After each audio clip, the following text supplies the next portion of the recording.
48 heures après la rentrée des classes, nous avons voulu savoir comment le métier d'enseignant avait évolué. Regardez ce portrait croisé. Où en est l'enseignement depuis la grève des lycéens et les promesses gouvernementales? FR3 Île-de-France est allé au lycée Henri Bergson à Lilian dans l'Yonne. Il subsiste toujours des problèmes, mais on se serre les coudes. C'est ainsi que M. Franck Bardu, professeur d'éducation physique, a décidé de prendre en attendant la place du professeur de philosophie, toujours vacante. Voilà, je suis là parce que votre professeur de philo n'a toujours pas été remplacé. Donc c'est moi qui, en attendant, vais assurer les cours. Ok? Bon, sinon, voilà, on va commencer. Qu'est-ce que vous étudiez, là, dernièrement? Oui? Épicure et la luxure. Épicure et la luxure. Ouais, écoutez, pour la luxure, un simple bandage suffit. Il n'y a pas besoin de... Voilà. D'autres questions?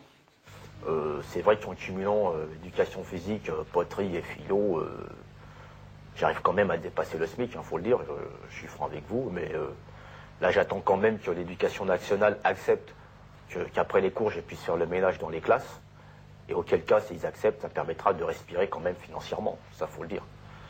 Mais c'est difficile, hein. Il subsiste des problèmes qui sont problématiques, qui demeurent et qui restent inadmissibles. Voilà, on peut pas, tant que les pouvoirs publics n'auront pas accepté ce que les dirigeants du SGEN, de la FUV, du SPLIT et du SGEG réunis ont proposé, on reste dans l'impasse. C'est quoi ces propositions? Alors, bon, les propositions elles sont claires. Primo, revalorisation des pouvoirs d'achat. Deuxio, augmentation des salaires. Et tierço, trimo, plus d'argent à la fin du mois. Qu'est-ce que vous enseignez, vous Cherchez pas à embrouiller il y a un problème, il faut le résoudre. Le français, c'est ça. Pourtant, pour certains, comme mademoiselle Eliane Labutte, professeure de musique, les jours nouveaux ne sont pas à la morosité.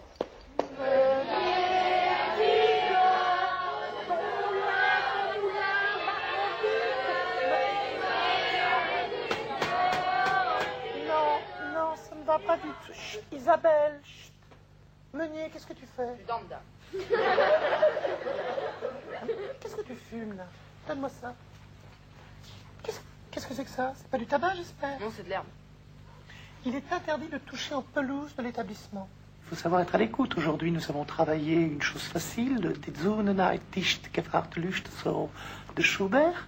Et demain, nous travaillerons les Beatles. Les Beatles. Les Beatles.